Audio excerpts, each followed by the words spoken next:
Vamos entonces a la predicación de hoy. He tomado la decisión de no interrumpir la predicación expositiva, ni para Navidad, ni ahora digamos que es 1 de enero. Es una fecha importante, pero sin embargo he decidido seguir adelante con la predicación expositiva. Y así como es bueno a veces hacer una predicación temática en esas fechas, es igual de bueno poder seguir con la predicación. Amén. Bien, vamos a ir entonces, hoy vamos a ver la segunda parte de este sermón que yo he denominado Manifestando la Sana Doctrina. Amén. ¿Se acuerda de lo que hablábamos la semana pasada? Voy a hacer un pequeño resumen, ¿cierto? Para introducir algo de lo que hablamos la semana pasada. Un concepto importante que yo introducía es que la gracia de Dios nos hace capaces de deshacer barreras entre edades de la iglesia. Para lograr esto, todos los miembros, jóvenes y adultos, deben vivir de acuerdo con los principios que Dios ha establecido para su vida. Esta es una cita de Warren Wiersbe. Y el primer punto que veíamos la semana pasada es que Tito es es un hermano que Dios lo puso en ese lugar como un amplificador, ¿cierto? Como un distintivo, como alguien diferente a lo que los falsos maestros hacían. Y es así que el verso nos decía, pero en cuanto a ti enseña lo que está de acuerdo con la sana doctrina, en contraste con los falsos maestros. Y cuando dice en cuanto a ti enseña lo que está de acuerdo con la sana doctrina, entonces empieza a desarrollar, a aplicar qué es la sana doctrina, precisamente en diferentes grupos de hermanos. Parte, por lo que vimos la semana pasada, que es básicamente los ancianos. Pero también hacíamos una pausa respecto de Tito y su efecto amplificador, como Dios a través de la historia ha utilizado hombres, ¿cierto?, para traer avivamiento, despertar. Pero también tenemos el ejemplo bíblico de la iglesia en Tesalónica y cómo esta iglesia fue capaz de llevar el mensaje del Evangelio a través de los hermanos, ¿sí? En Tesalónica no se nombra un líder en particular, sino que toda la iglesia estaba comprometida con la palabra del Señor y eso viajó incluso más allá de su propia ciudad. Decíamos entonces que Dios nos hiciera a nosotros amplificadores también de la sana doctrina de la Escritura en tiempos de tanto desvío. Amén. Y de ahí empezamos ya con los ancianos, ¿cierto? Y Pablo empieza a describir cómo luce la sana doctrina aplicada en los distintos grupos de la iglesia. Los ancianos, ¿cierto?, tenían ciertas características. Decíamos que los ancianos pueden ser viejos o no, pero lo que sí deben ser son hombres maduros, y como no siempre existe una proporcionalidad entre la madurez y la vejez. Usted puede conocer, y hemos conocido, hombres muy viejos, pero poco maduros. Nosotros los creyentes debiésemos, conforme avanzamos en edad, también crecer en conocimiento y en madurez en el Señor. Amén. Y claramente cuando el apóstol dice anciano, no se está refiriendo al oficio de pastor, sino que específicamente a un grupo de hombres específicos que no necesariamente eran llamados al pastoreo o a ser pastores, más bien dicho. Algunas características que vimos, ¿cierto? Hoy día se repiten algunas, pero hablando de las ancianas, tenían que ser hombres sobrios, ¿cierto? Que nada altere su dominio propio, dignos o serios. Esto implica estabilidad, confianza y ser ejemplares, prudentes, ¿cierto? Un hombre prudente, yo lo trataba de graficar la semana pasada, es un hombre espiritual, pero con los pies en la tierra. Amén. Un hombre que sepa responder también a los desafíos terrenales que cada uno de nosotros vivimos y no resuma todo siempre a algo espiritual. Usted y yo hemos conocido personas que culpan de todo a los demonios, ¿no? Ese también es un ejemplo. Y ahora, bueno, terminaba esa parte diciendo que sanos en la fe, en el amor, en la perseverancia. Sanos en la fe básicamente en el conocimiento de la palabra del Señor y cómo eso está íntimamente relacionado con el amor y la perseverancia o la paciencia, según otras traducciones. El segundo grupo que vamos a ver hoy día, mucho más extenso, se refiere específicamente a las ancianas, pero como usted ha podido leer, también de manera indirecta a las mujeres jóvenes. Porque está hablando a las mujeres ancianas, pero respecto de las enseñanzas que deben dar a ¿quiénes? A las mujeres jóvenes. Por lo tanto, encontramos dirección en ambos escenarios. Así que esto es lo que vamos a enfrentar hoy en la segunda parte de este sermón. Así que antes de seguir, permítame guiarles en una oración. Padre Celestial, te ruego que esta mañana tú nos sigas dirigiendo a través de este texto bíblico. Danos tú el mejor provecho de él. Se van a hablar temas contingentes, temas que para muchos son delicados y que según la comprensión que tenemos de la Escritura, hoy día muchos podrían verse sorprendidos, Señor, por lo que tu palabra nos va a enseñar. Te ruego, no sea yo quien convenza, sino tu Espíritu Santo. Te lo ruego en el nombre de Jesús. Amén y amén. El verso 3 dice: asimismo, las ancianas deben ser reverentes en su conducta, no calumniadoras ni esclavas de mucho vino. La reverencia básicamente es la actitud de profundo respeto y amor. Para muchos la reverencia hoy día es un asunto pasado de moda. Sin embargo, el texto nos ha dicho que las ancianas tienen que ser reverentes, ¿cierto?, en su conducta.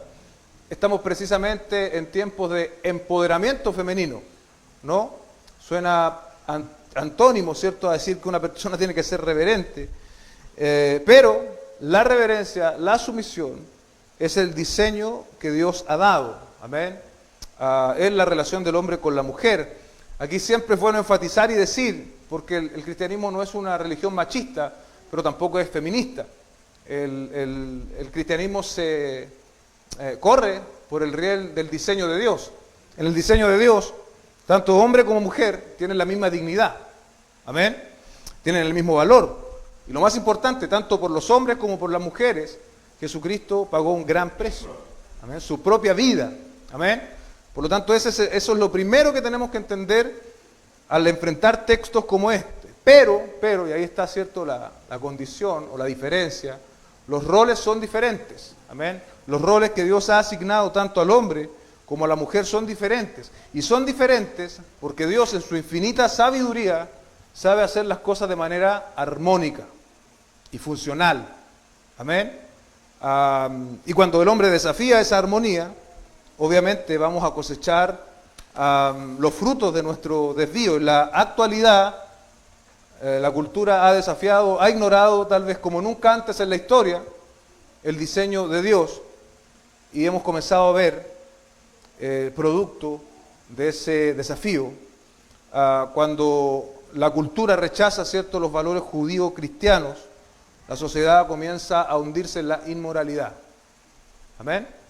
Cuando se rechazan esos valores que en el fondo dieron simiente a la cultura occidental, y lo estamos viendo, empieza el desvío y empieza los hombres, las mujeres, la sociedad a alejarse cada vez más y más de Dios, y empiezan a aparecer todo tipo de desvirtuaciones, y ya comenzamos a legalizar el pecado y comenzamos a dar estructura, ¿cierto?, a toda esta corriente de pensamientos nefastos que quieren, en el fondo, terminar con el diseño de Dios.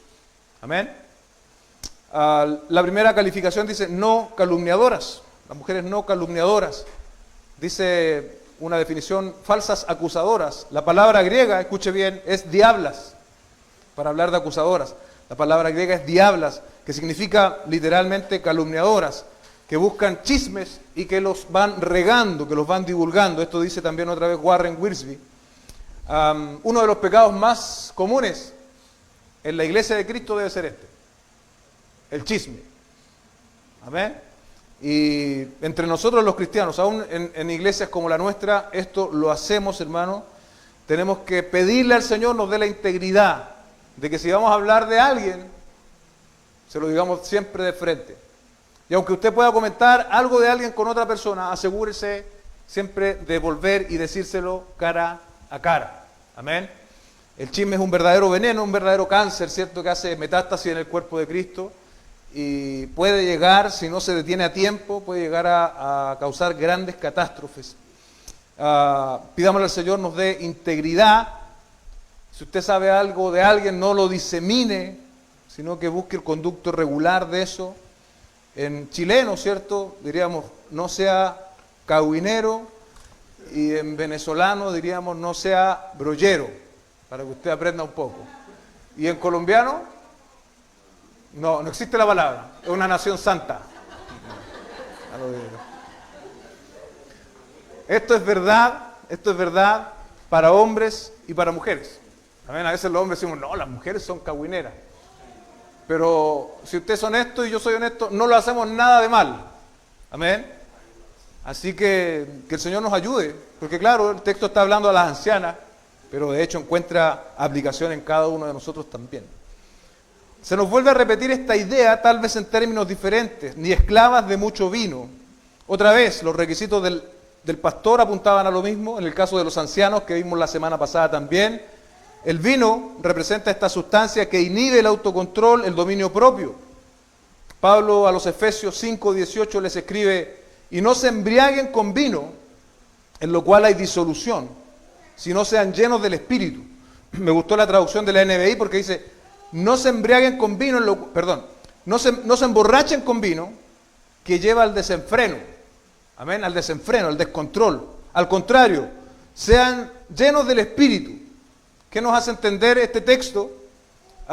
Que los efectos del vino, claramente, es disolución y desenfreno. Y al contrario, ¿cierto? El efecto del Espíritu Santo, ¿qué va a ser? Dominio propio. Autocontrol. Amén. Así que se vuelve a repetir esto, hermano. Ve cómo el Señor nos hace un llamado, ¿cierto? Ya sea tú seas pastor, anciano, anciana, mujer joven o en la edad que tú tengas, el Señor quiere que nosotros demos un buen testimonio de Él y no seamos esclavos de situaciones como esta. Luego dice el texto que enseñen lo bueno. ¿Y cuáles son los énfasis de esta enseñanza? Lo encontramos en el versículo 4. Para que puedan instruir, y aquí empieza la instrucción hacia las jóvenes.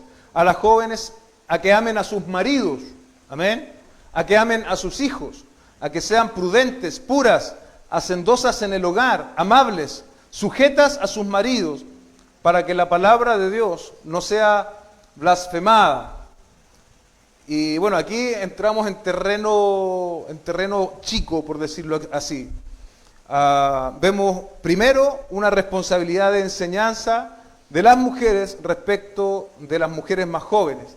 Por lo tanto, aunque el texto no lo dice, se implica que las mujeres que son más jóvenes deben dejarse enseñar por aquellas mujeres que son mayores. Amén. Por aquellas mujeres que han recorrido más camino que ustedes. Es posible que estas ideas que el apóstol está diciendo acá no hayan sido del todo populares en Creta ya, hace bastante tiempo, pero hoy día ya no son nada populares. La primera instrucción nos dice que enseñen a las más jóvenes a amar a sus maridos. Eso parece de toda lógica, ¿no? Si alguien se casa, deberá amar a su marido. Sin embargo, Pablo lo menciona aquí, Pablo lo dice. El amor, ¿cierto?, en el concepto bíblico, en la definición bíblica, no se relaciona solamente con el aspecto emocional. Lo incluye, por cierto, pero no se restringe a eso, sino también a conducta y a permanencia en el tiempo. Amén. El amor bíblico, el amor conyugal, tiene que ver no solo con las mariposas en la guata, sino con una decisión firme, de soportar a esa persona. Amén. Escuche conmigo esta estadística. Aunque la cifra general de divorcios se ha mantenido relativamente estable en el país en los últimos años, en torno a 50.000 al año, hay un fenómeno que llama la atención. Hay un aumento sostenido en el número de parejas que se divorcian luego de estar pocos años casadas. Así lo demuestran los datos del registro civil a los que accedió en exclusiva EMOL, que indican que en la última década el número de divorcios en matrimonios que han durado 5 años o menos aumentaron en un, escuche bien, 525%, pasando de ser 578 en el 2006 a 3.035 en el 2016. ¿Escuchó bien? Un aumento, no sé si esto es exponencial o no, pero un aumento significativo en el tema de los divorcios antes de los 5 años. Amén. Este efecto o esta estadística resulta de el escaso compromiso, el egoísmo predominante y claramente la falta de amor genuino. Porque yo creo que todas estas personas, ¿cuántos son? 3.035 matrimonios en 2016, se deben haber casado enamorados, ¿no? ¿Sí? Pero hay algo aquí, hay un amor que no persistió, que no permaneció y que no les dejó seguir adelante. Este es el amor tipo Hollywood, ¿cierto? Un amor de sensación, de sentimiento. Entonces, cuando yo dejo de sentir, ya no quiero estar contigo, quiero que esa sensación se renueve en mí. entonces voy a desecharte y voy a buscar otra pareja. Eso es lo que el mundo nos vende, eso es lo que el mundo está practicando hoy, eso es lo que incluso estamos viendo acá a nivel nacional. Pero hay un retrato, ¿cierto?, que todos conocemos en 1 Corintios 13, 4 al 8, si bien, y hay que decirlo cada vez que citamos un texto como este, el contexto bíblico habla del asunto de la iglesia, no pierde valor al hablar de la definición de amor. Amén. Igual nos sirve para lo que estamos hablando esta mañana. ¿Cuál es el concepto primordial del amor? Creo que 1 Corintios 13, 4 al 8 lo define muy bien. Dice, el amor es paciente. Amén. Es paciente. Vale decir, las mujeres con sus maridos tienen que ser pacientes. Es bondadoso. Amén. El amor no tiene envidia, no es jactancioso, no es arrogante, no se porta indecorosamente, no busca lo suyo propio, no se irrita, no toma en cuenta el mal recibido. Wow, no toma en cuenta el mal recibido. El amor no se regocija de la injusticia, sino que se alegra con la verdad. Y aquí Pablo se va al extremo, dice, el amor todo lo sufre, todo lo cree, todo lo espera, todo lo soporta. Mire, aquí está lo que yo decía antes de la permanencia del verdadero amor, del amor bíblico. El amor nunca deja de ser.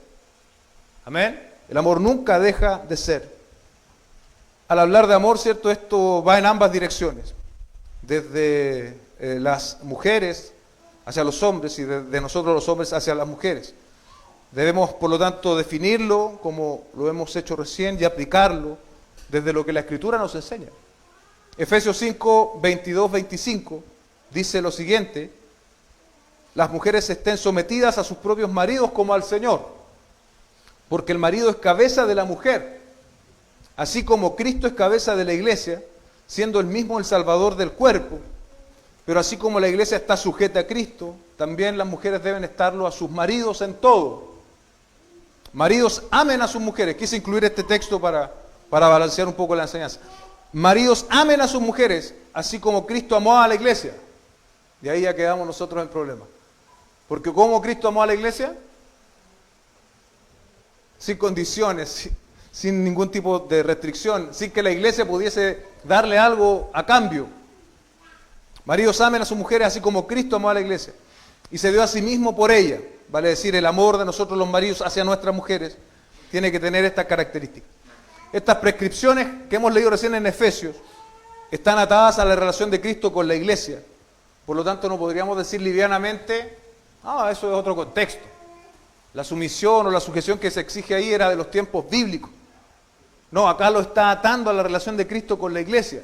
Si no queremos ese tipo de sometimiento, entonces tampoco tenemos la relación de Cristo con la iglesia. ¿Me entiende? ¿Sí? No podemos descartar las cosas a nuestro propio arbitrio. Otra cita más que añade a esto, dice 1 de Pedro 3, 1 al 2. Asimismo ustedes, mujeres, otra vez, estén sujetas a sus maridos, de modo que si alguno de ellos son desobedientes a la palabra, aquí hay una aplicación complementaria a lo que hemos estado hablando, puedan ser ganados sin palabra alguna por la conducta de sus mujeres. Amén.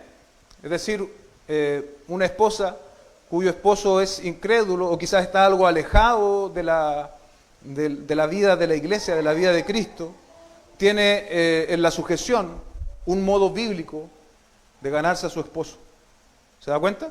De modo que si alguno de ellos es desobediente a la palabra, puedan ser ganados sin palabra alguna por la conducta de sus mujeres, al observar ellos su conducta casta y respetuosa. Aquí hay algo que también hay que enfatizar y subrayar. Tanto en la cita de Efesios como en la cita de 1 de Pedro, no se dice a nosotros los hombres que sometamos a las mujeres. No se dice que yo, el esposo, tengo que someter a la mujer, sino que se les dice a las mujeres. Amén.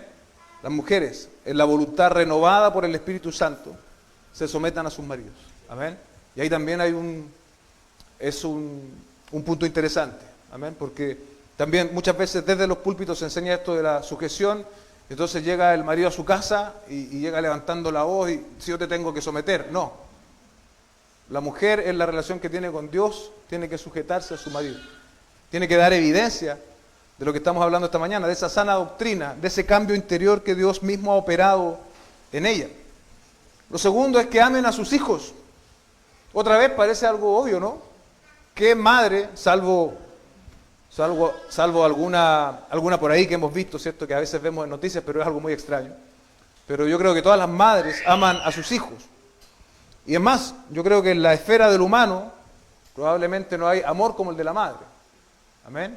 Es un amor prácticamente con muy poca condición. Es un amor que siempre está presto, siempre usted va a encontrar en su madre abrigo, va a encontrar consejo, va a encontrar todo lo necesario. Es un amor muy práctico. Recuerdo en este sentido, y lo quiero aplicar así, la experiencia de Timoteo mencionada por el apóstol Pablo en su segunda epístola. Segunda de Timoteo 3, 14, 15. Tú, sin embargo, persiste en las cosas que has aprendido y de las cuales te convenciste, sabiendo de quiénes las has aprendido. Ponga atención ahí. Desde la niñez has sabido las sagradas escrituras, las cuales te pueden dar sabiduría que lleva a la salvación mediante la fe en Cristo Jesús. La pregunta es, ¿quién había ejercido esta influencia desde la niñez?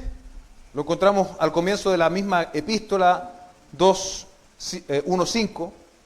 Porque tengo presente que la fe sincera que hay en ti, la cual habitó primero en tu abuela Loida y en tu madre Eunice, y estoy seguro que en ti también. ¿Quiénes le habían transmitido esto a Timoteo? Su abuela y su madre. Y aquí yo veo la ilustración perfecta de un amor que busca conducir a la verdad. Amén. El amor debe buscar conducir a la verdad a los hijos. La principal preocupación de una madre no es tanto que su hijo sea un profesional. Esto tiene valor, pero tiene un valor circunstancial, temporal, y aunque sí es importante, la principal preocupación y ocupación de una madre es conducir en amor a sus hijos a la verdad del Evangelio. Eso sí es trascendente. Por lo tanto, la pregunta es a las madres, ¿cierto? ¿Ustedes aman a sus hijos? Tienen una gran labor aquí en la palabra que nos está enseñando. Guíeles al Señor a través de su palabra. Guíeles al Señor a través de su palabra. Guíeles a la verdad de Cristo, a la verdad del Evangelio. Pídale al Señor le dé sabiduría para guiar a sus hijos en dicha dirección. Luego se nos mencionan 5 características más, que sean prudentes, puras. Tal vez la que a mí me llama la atención y que sería digno, ¿cierto?, de ser apedreado si lo leo en una manifestación feminista, hacendosas en el hogar. Yo creo que sí, ¿no? Muero como mártir si leo este texto ahí. Amables, sujetas a sus maridos. Veamos un poco, ¿cierto? Prudente, otra manera de decir lo mismo es que las mujeres jóvenes tienen que ser dueñas de sí mismas, ejercer dominio propio, no deben ser esclavas de sus impulsos, deseos y pasiones. Aquí vemos esta labor, ¿cierto?, de enseñanza. No es únicamente que las ancianas enseñen a las mujeres más jóvenes los quehaceres de la casa, sino que graben en sus mentes y corazón las actitudes correctas. Otra vez Warren Wiersbe. La segunda calificación es que sean puras. Las mujeres jóvenes no están exentas de la necesidad de pureza. Deben ser fieles en todo a sus maridos. Deben ser recatadas en su comportamiento, especialmente en presencia de otros hombres. Amén. Deben las mujeres, por lo tanto, ser practicantes del recato, de la pureza. Hay otros textos que nos hablan de eso. No tenga la mujer peinado ostentoso, dice a Timoteo, me parece, ¿no? Por lo tanto, ahí podemos complementar eso. Hay un llamado al decoro. No es que, por ejemplo, las mujeres no puedan utilizar pantalón, pero sí hay distintos tipos de pantalón. ¿Sí me explico? Hay unos que son más decorosos que otros. Amén. Probablemente hay un tipo de vestimenta que yo puedo utilizar en determinada situación y otro que no. Pero hay un llamado a la modestia, hermanos. Y eso permanece firme a través de la Escritura. No podemos decir simplemente, no, esto ya eran otros tiempos. Eran otros tiempos, entonces como son otros tiempos, todo lo que a mí me parece otro tiempo, empiezo a... No voy a sacar la hoja de la Biblia porque... Empiezo a... Esto es otro tiempo. Al final, ¿sabe con qué me voy a quedar? Con mi propio diseño de lo que Dios quiere enseñar. Y aquí está el punto, hacendosas en el hogar. ¿Qué quiere decir hacendosas? Trabajadoras en la casa, dedicadas a las faenas de la casa. No quiere decir que tienen que encerrarse en la casa y no salir, como si estuviesen en una cárcel, pero sí deben trabajar allí. Ahora, ¿cómo traducimos esta enseñanza a nuestro propio siglo? Para empezar, y yo lo adelanté recién, tenemos que reconocer que esto es la palabra del Señor. Amén. Eso es lo primero. Y no debemos caer en la tentación de reducir todo a esto es anacrónico, esto es de otro tiempo, las cosas ya han cambiado, las costumbres son diferentes, y vamos eliminando enseñanzas bíblicas a nuestra propia discreción, y empezamos a venir a la Biblia con el lente de la cultura. Amén. Y el lente de la cultura te dice que eso no tiene aplicación. Tenemos que cuidarnos de eso, amados hermanos. La mujer joven, dice un comentarista, la mujer joven hará bien en comprender que la voluntad de Dios para ella pasa por la buena administración de su casa. Ahora, ¿qué nos dice el texto? La palabra de Dios no dice que la mujer no puede ejercer un empleo secular, eso no está diciendo. Tampoco dice que los maridos no deben ayudar en los trabajos de la casa. Amén. Pero como mínimo parece aceptar como normal, ¿sí? Como algo normal, que la obligación del marido es asumir la responsabilidad de proveer las necesidades económicas de su familia, 1 Timoteo 5, 4, 8, y la de la mujer es la responsabilidad de crear un auténtico hogar para su marido y sus hijos. Obviamente esto tiene, como hemos dicho antes, algunos bemoles, tiene algunas flexibilidades, podríamos decir, pero son responsabilidades que debemos aceptar, que debemos asumirlas como bíblicas y que debemos nosotros procurarlas. Amén. Hay excepciones, hay circunstancias particulares que cada pareja tiene, ¿cierto?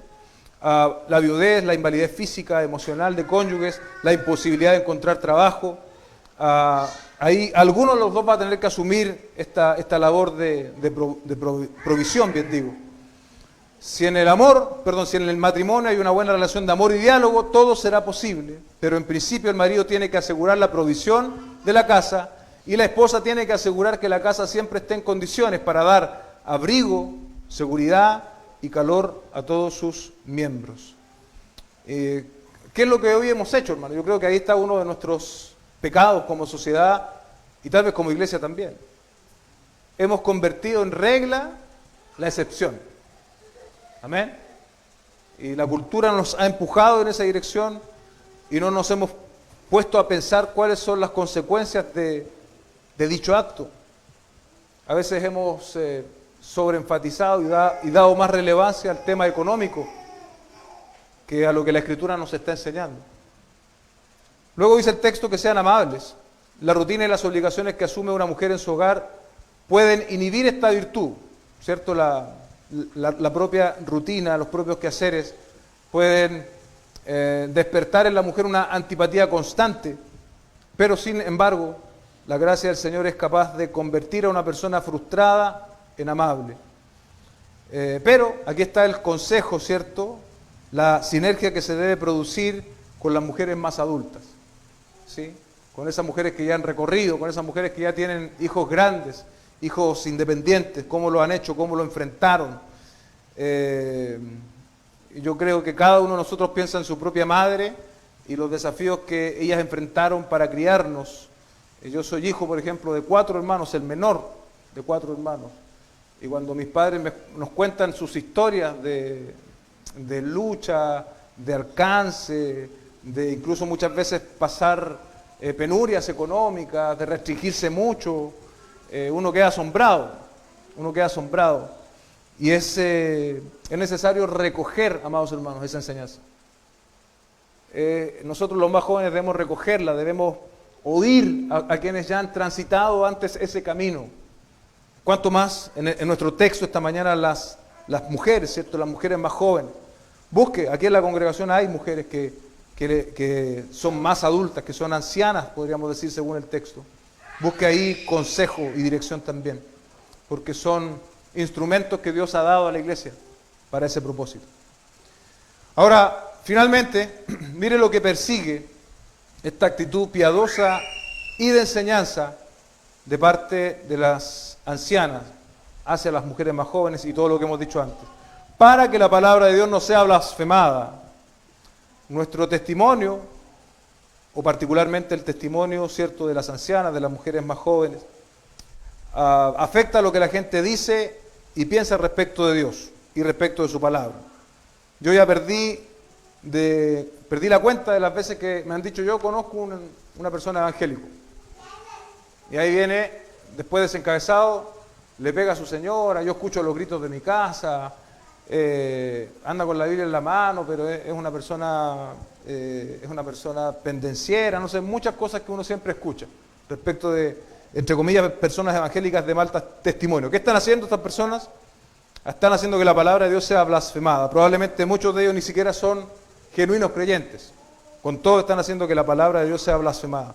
Pero, amados hermanos y hermanas, de forma positiva, cuando yo tengo un testimonio que se alinea a la Escritura, ¿sí?, vamos a evitar que la palabra de Dios sea blasfemada por los incrédulos. Es importante la doctrina y es importante el testimonio, la vida práctica que la doctrina produce en nuestras vidas. Hemos también visto a través de este pasaje la importancia de la experiencia. Quienes somos más jóvenes debemos, por lo tanto, oír con atención y reverencia la experiencia piadosa de quienes nos llevan años por delante. Dios ha querido utilizar a estos hermanos como instrumentos valiosos, escuche bien, para el crecimiento, desarrollo y madurez de la iglesia. Amén. Sin importar, con esta idea termino, sin importar en qué etapa de la vida nos encontremos o condición, se espera de que cada creyente viva una vida consistente con su llamado. Y el llamado que aquí a todos nos caracteriza y todos compartimos es que somos hijos de Dios. Amén. Oremos y demos gracias. Señor, hemos terminado esta enseñanza, esta predicación que por su extensión decidí dividir en dos. Es algo controversial en nuestra cultura actual. Yo te ruego que tú nos ayudes a tomar decisiones sabias, a ver cuál puede ser la graduación de esta enseñanza en nuestras vidas, Señor, de modo que recibamos los beneficios de esta predicación, de lo que tu palabra nos enseña. Estamos en tiempos de mucha distracción doctrinal, estamos en tiempos de progresismo cultural y enseñanzas como estas que suenan con un fuerte tinte conservador son desechadas por lo mismo. Sin embargo, está en tu palabra, Señor. Por lo tanto, ayúdanos a recibirlas como lo que son, enseñanza bíblica, necesaria para el desarrollo y la madurez de tu iglesia. Te rogamos todo esto en el nombre de Jesús, nuestro Señor. Amén y amén.